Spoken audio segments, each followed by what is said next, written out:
Welcome to this episode of Just Liberty.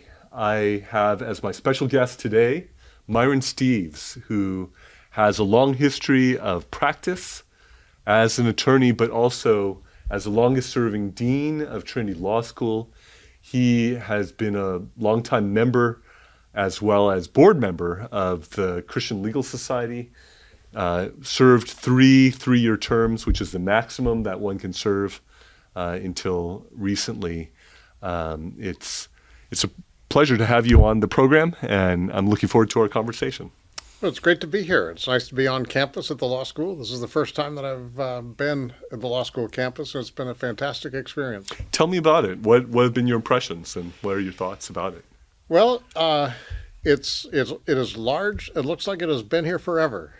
So, can you believe this is the 51st year, academic year? It's remarkable. Well, for the law school alone, it seems like the law school's been around a long time. But it's how long is the? It only started in 2004, actually. Just really pretty amazing. But it is great to be at an institution that feels like it's got rootedness here for a very long time.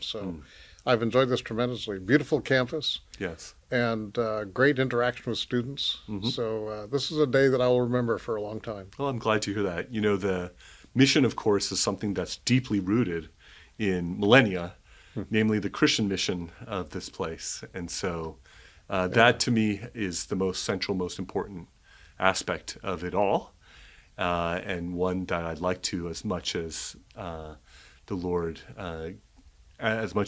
would give me opportunity and grace to do so, I'd like to continue and deepen that Christian mission. But to me, that's the part that is longstanding, even though this institution is not yet a longstanding one. Yeah.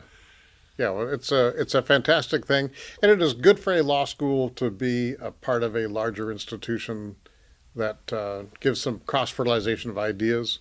So it is great that you've got the law school deeply embedded in the university here, where I think it can partake of and contribute to the life of the university. That's a great setting to have. I actually really agree with that. The law school has been really blessed to be part of the larger university, and it's been personally enjoyable for me to participate and contribute to broader things that the university has been doing as well.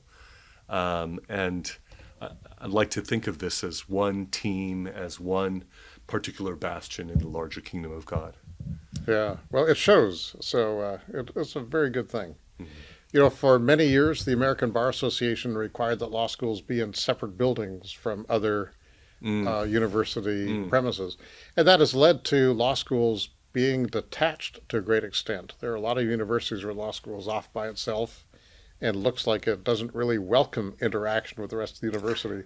And it's just a remarkable thing here that this is right in the middle of everything. Yes. And I think that is a good thing. It is good for law. It is good for the rest of the university as well. You know, something that I've noticed in general across legal academia during my years and during my informal observations along those lines is whether or not a law school has a separate building. There's often been a tendency for law schools to be insular, to be sort of their own little fiefdom, if you will. There has been that tendency across American legal academia. I think that's a fair statement. Yeah, I think it is. That I think legal academics went through a period of about 50 years where it's extremely important for it to believe it was completely independent of the rest of society.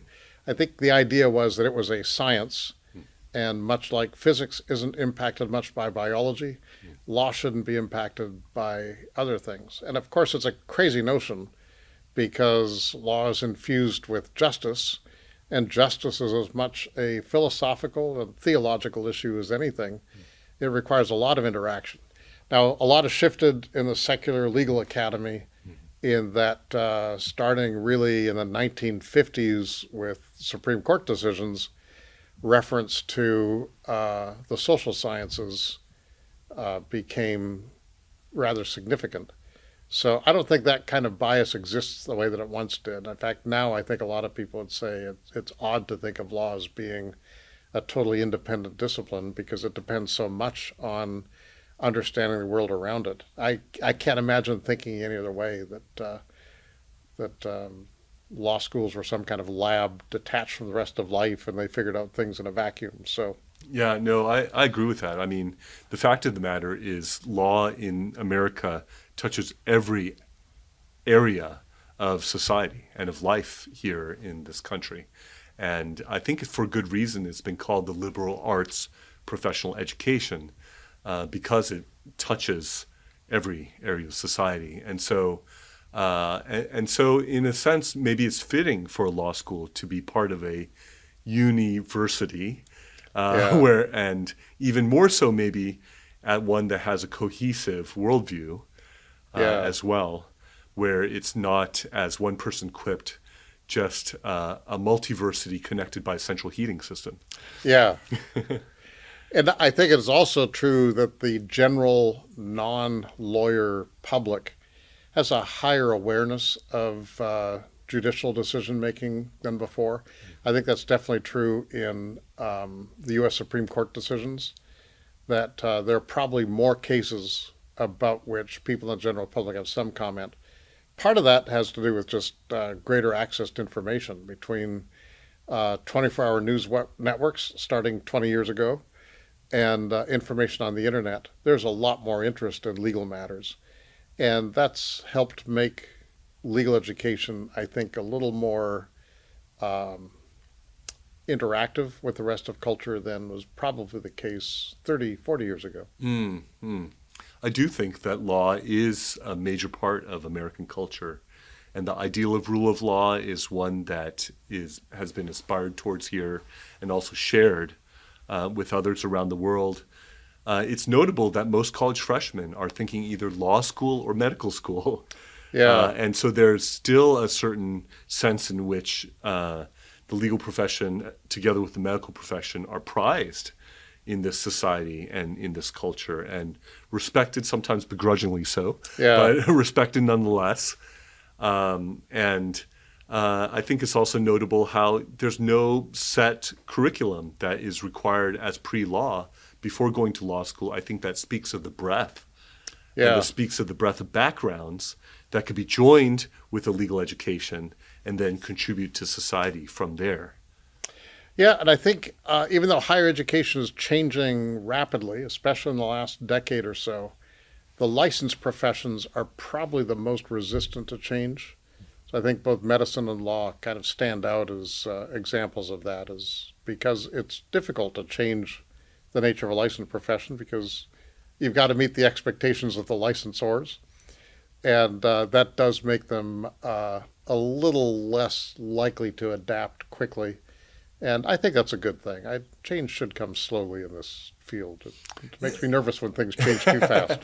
Well, it's part of one of the three classic learned professions, right? Yeah, Law together with medicine and ministry. yeah. And And, so and, there's a and, you- and one long-standing hopes that history. theology doesn't change rapidly.